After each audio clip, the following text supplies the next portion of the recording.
Good day, and what can I say? It's another great day to scrapbook. I'm Suzanne Collins, and I thank you for joining me on this journey we're doing, your photo story, scrapbooking principles. Today we're going to be looking at titles and journaling. So let's head to the scrap room and explore this topic. Let's talk titles. Titles on your page will set the theme of the page. They can be created using stickers, stamps, your Cricut machine, die cuts, or just your journaling pens.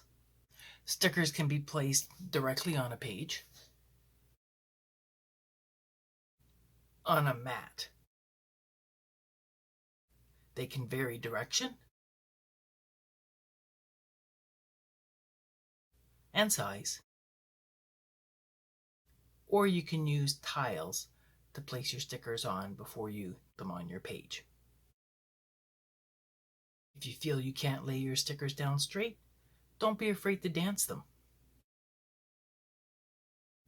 If you don't have enough of any one sticker, mix and match them. Creative Memories years ago came out with these guides to help you place your stickers called the Titletopias.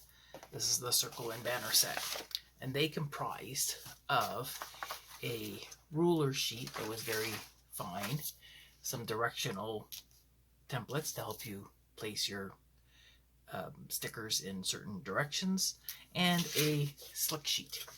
For those of you who do not have these items, I will show you how you can create your own to make your own sticker slick sheets. Now basically what I use is a backing sheet that some of your Creative Memories or stickers originally came on. It provides a good slick sheet. If you don't have these, you can always use parchment or wax paper. In fact, I actually keep a slick sheet taped to the back of my mat, and this way when I am using my repositional dot adhesive and placing it on some die cuts that are very, very fine,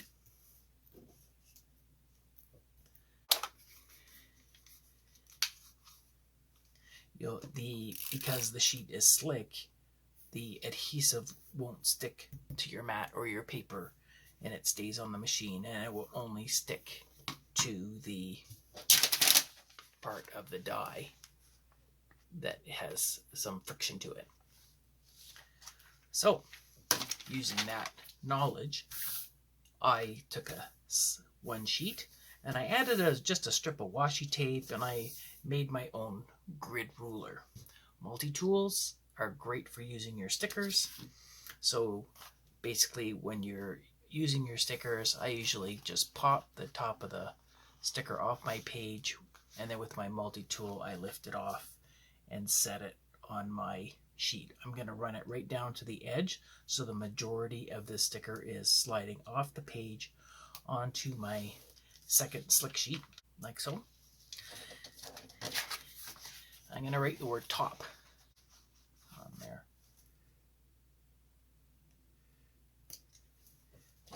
Oh, now when you're using drop letters on your page, this is my trick that I use to make them work so it's not hanging all the way down. I do want to save the space, so I usually just put it on very gently the right way up, and I'll know to flip it down when I stick it on my page. It just keeps my spacing going. So if my next letter was going to be tops with an S, grab our S, and I'll put my S here, and I'll know that the P is going to drop down. Transferring your stickers to your album page, this is where I find the new Creative Memories Zero Centering Ruler to come in very handy. On the newer album pages, it sits perfectly between the jeeping, which will hold things nice and steady, and it starts the zero line in the center so you can space your stickers anywhere you want, or in terms of where you want it on your page. In this case, I'm going to place my title in this space here. So I'm going to run my 0 in the space, and I'm between the, looks like I'm almost between the 2" and the 2". Just make sure both numbers look the same on both sides, and you can see where your item is going to stay. So I'm going between the 2's.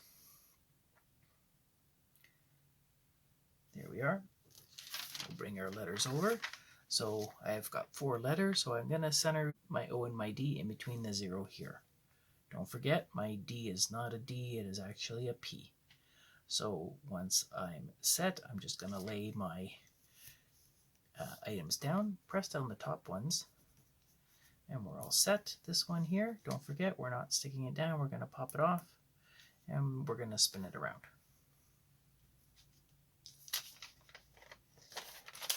Just slide these off now, the bottom edges, stick those down, and let's slide the P in there.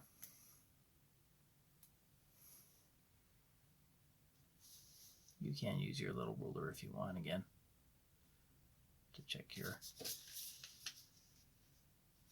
spacing. There you go. One last point I want to make about stickers: it's always handy to have white stickers on hand.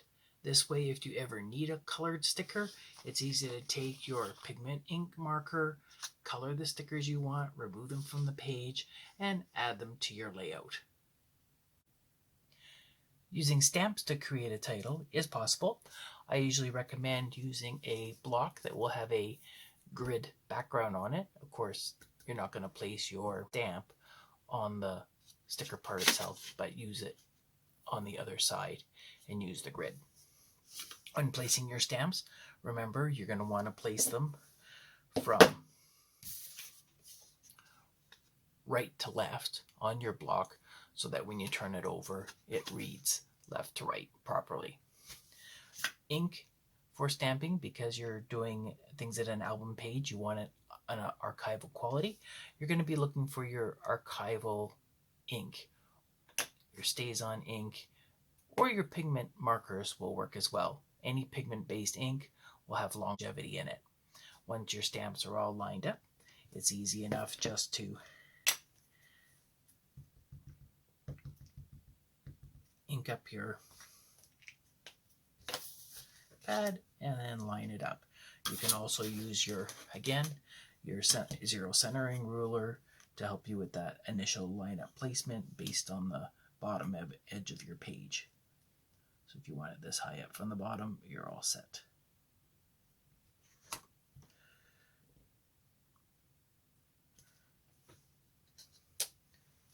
And done. Another way you can use your stamps is by using them individually.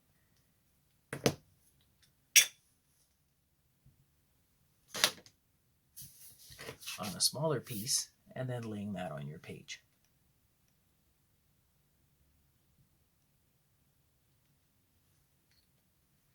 There's the T.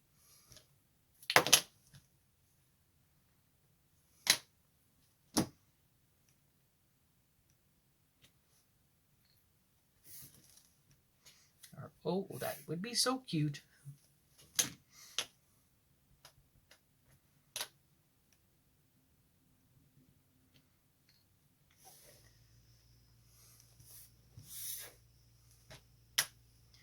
Our P and our S.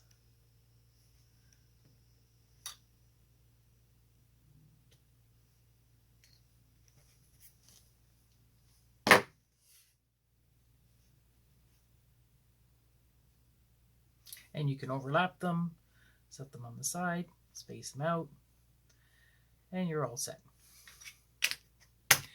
Have fun with stamping. Using die cuts is another way to create your titles. You can cut them on your Cricut, buy them commercially, like I did here and here, or cut them yourself using your die cut machine. Using die cuts is another great way to add titles to your page. You can use full word dies, or you can use letter dies, either individually cut or the ones that come with a double base to them. Easy reference you can do is just make a grid sheet of the dies that you own, and that way you can always go back and reference in terms of a scrapbook page which size you may need for your lettering. When cutting dies, I always recommend on your background piece of paper that you're going to be using to use a really good double-sided adhesive tape. So on this one here, I've actually placed my adhesive tape on the back of my paper that I'm going to cut. I'm adding my die letter to that paper, and we run it through the machine.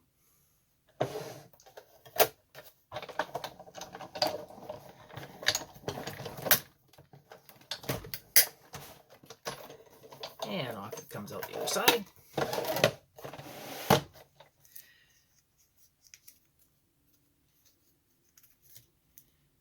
And we have a nicely finished die cut letter. The nice thing about putting the adhesive on the back of your cardstock is now I can just remove it and it works just like a sticky letter. You can always save a lot of expense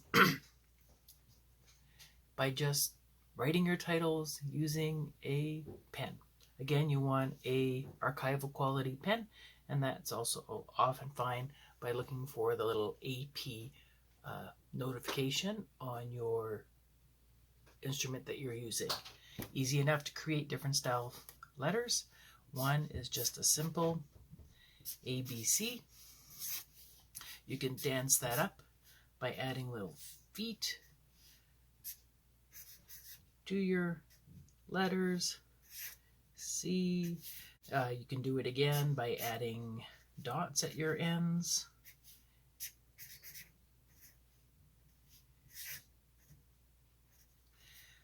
Simple, simple. Another way you can do it, just on your downstrokes, we're going to make these parts a little bit bigger. B is going to be a double, the C is going to be a double. Simple, simple. If you're not comfortable with your own handwriting, another item you can use is stencils. Stencils come in handy. I have lots of fun with my stencils. You can buy them in various stores. When using these stencils, always try and use a fine tip pen and then color in. Creative Memories came out with some stencils a while ago. They're really fun. They have great shapes. I love these ones that they made. The advantage of these ones is that they were a little bit raised off the page when you lay them down. So when you ran your fine tip pen through the stencil, because the stencil wasn't sitting directly on the page, it was off the page, you wouldn't get that smudge from the plastic. So that's why I'm recommending using a finer pen when you're using your stencils. You can have a lot of fun with your stencils. On this one here, once I've created my lettering, I went in and just used different colors and strokes to decorate them. And lettering like stickers, you can go directly on the page, or you can add them on your little tiles and then add them to the page afterwards. And remember, for your titles, we are photographers, so when you're out and about taking your photos, take the titles of the places you want, take your photos. Use the mats that come with some of the systems that you buy, the Creative Memories mats, and use those for your titles. Use brochures and things that you have out and about to create your titles. Photos also work great for your journaling, and use your embellishments that come with the kits to create your titles. Use things that are available to you. In this one, I actually use the article right out of the Herald to put my title on the page. Before we go on to journaling, I was asked the question on how I did create a title that extended over a 10-page spread. So I'm going to quickly show you how I did that. So here's my title. It started on page 1 and it finished on page 10. And then for the other 8 pages in between, I cut a magic window that went through everything. When I first created this, I didn't have a zero centering ruler. So it's a little bit off, but I'll explain what I did. So basically, I took a 1.5 inch strip of paper and I laid down my title on both strips. Then I would measure my maximum height, which would have been, because this is all cap letters, it would have been from the title of this one to the lowercase in this one, which would have been about 1.25 inches. So I'm going to make my window a little bit bigger than 1.25. So I'm going to use 1 3/8 inch for my 1.25 space. Now, if I was doing it properly, I would have had this perfectly centered at the 0 center across my page. Here I'm off a little bit, but I'm basically between the 2.5 and the 2.5 inch mark here. Oh, that is pretty centered. And then on this side, same thing. I am between, so over here I am at the just about the 3 and the 3 on this one, because this title on this side is a little bit longer, right? So I've got a 6-inch space. I want to give myself a little bit of leeway. So in a 6-inch title, I'm going to extend to 7 inches, which will give me a 1/2 inch gap on either side. So basically what I wanted to create was a box, right, that stood, this top of my paper here was 1/4 inch down. So on my paper, it's going to sit 1/4 inch down from the top of the page. It is going to be 7 inches long, and it is going to be 1 3/8 inches high. And I'm centering that along my page. So basically what I'm going to do next is take my blank page and I'm going to use my centering ruler. So a 7-inch box, I'm going to go 3.5 inches on either side. So there's my 3.5 and my 3.5, right, for my 7 inches. I'm going one box down from the top of the page so I can actually use my grid line on my page, and I'm going to mark out my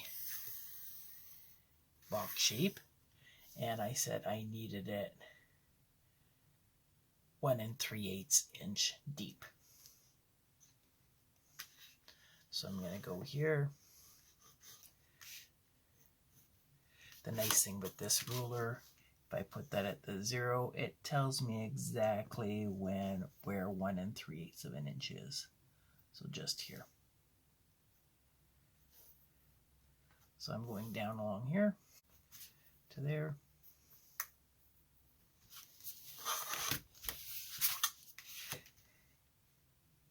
From 0 to my 1 3/8. Flip you over.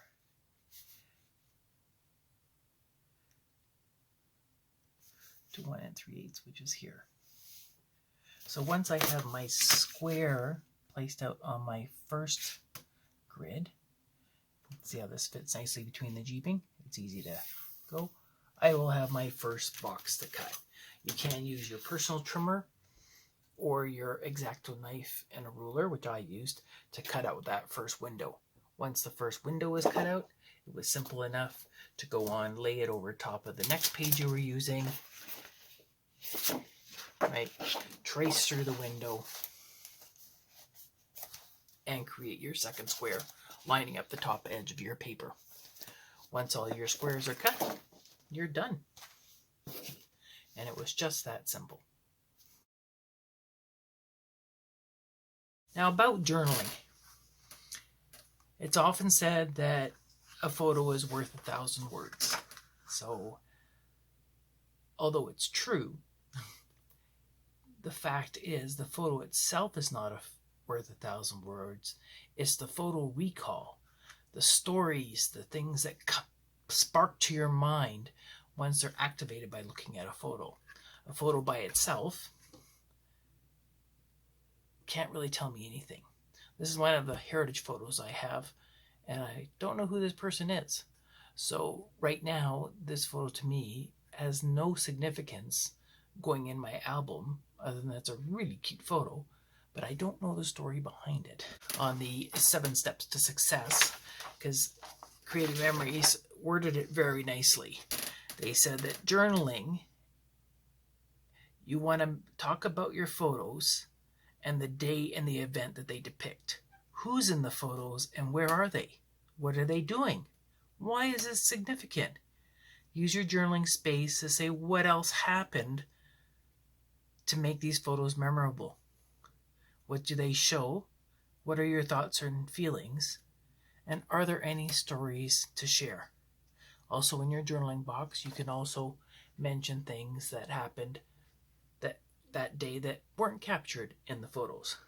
For an example of that, I'm going to go back to that lovely layout I just talked about with that double page title that went across both of them. And on this page layout, they were talking about the hoodoos. And my journaling on this one said, the hoodoos, large sandy banks left after the Ice Age, are now slowly eroding with the forces of nature over the years. We drove up road trails as far as we could and then stopped to snap some pictures before the mosquitoes ate us alive. So you can see that having the journaling, I told you a little bit of the history of the place as to why we were there and other activities that we had done that I did not have photos of. For your journaling, you can write directly on the page as you see here. Oh, look at my beautiful spiraled title. That's cute. You can use a journaling box. You can use tags. Or, as you see here, you can use a flap to tuck your journaling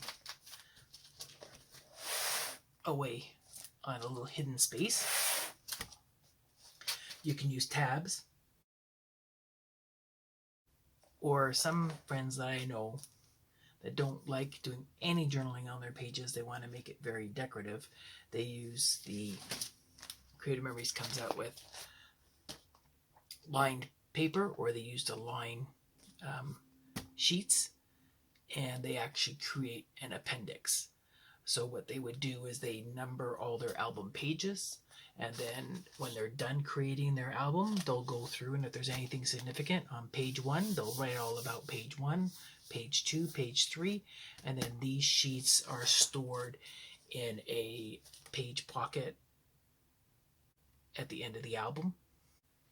And when people go to read the album, they can pull this out, look at all the things, and review everything that they're doing. So that's another option. Right now, I'm going to do a little exercise with you to show you how to create a journaling box. Creating a journaling box, it's easy. Creative Memories does have journaling mats that you can purchase. I store mine in this cute little mini deco file folder. And you can get pre-done mats that are already lined for you. And usually they come with different orientations all set, ready to go. And they are spaced at 4.5 by 6.5, so that you can lay your 4 by 6 sheet right on top as a photo, and it will also serve as a mat. So very nice. I'm going to use this one for my box that I'm going to show you. So you can use pre-lined boxes, or you can create your own. You can use your ruler to grid out your page. Creative Memories and other companies also come out with templates for journaling. This one, you just basically lay on the page square and put your lines in with a pencil and then trace. They do have nicely shaped ones for different shapes, or you can get them to do your circles, straight lines, angles, or wavy journaling if you like. All really nice and handy to have. So basically, I'm going to show you some tips and techniques. I'm going to create a journaling box, and we're going to talk about my first bicycle, which I don't have a picture of, but I do want to add it to my story, so I'm going to write about it. I'll use this one. All right, so basically I want my space in my album to be a 4x6 page box, because that's usually the standard space that your photo would take. So I know my journaling box would, journaling mat would fit nicely in there. So if my mat is 4 inches by 6 inches, I want my box to be 3 3/4 inches by 5 3/4 inches. So I want to trim this down.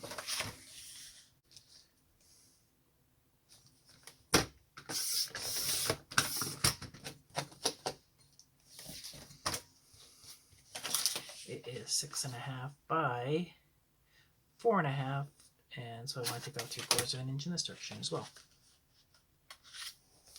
My little piece of paper. And there we are. So this should mat nicely inside here. Oh, that looks amazing, right?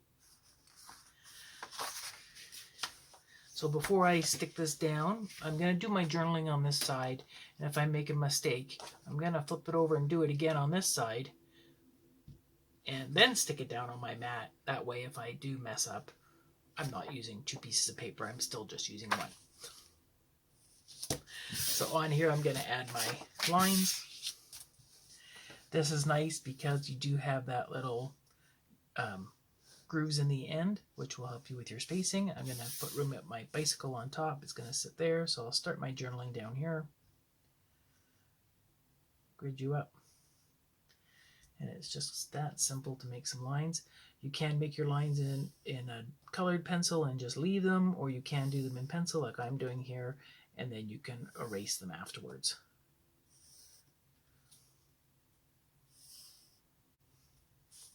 If you want to keep going down further, you just line up the lines you already have. There we are, that part's ready to go. To add my little bicycle to my mat, remember I told you I have my slick sheet on the back of my cutting mat, so I can easily add my adhesive here. I'm putting it on with the repositional tape, so if I do have to flip my journaling to the other side, I am all set. So let's add you up here.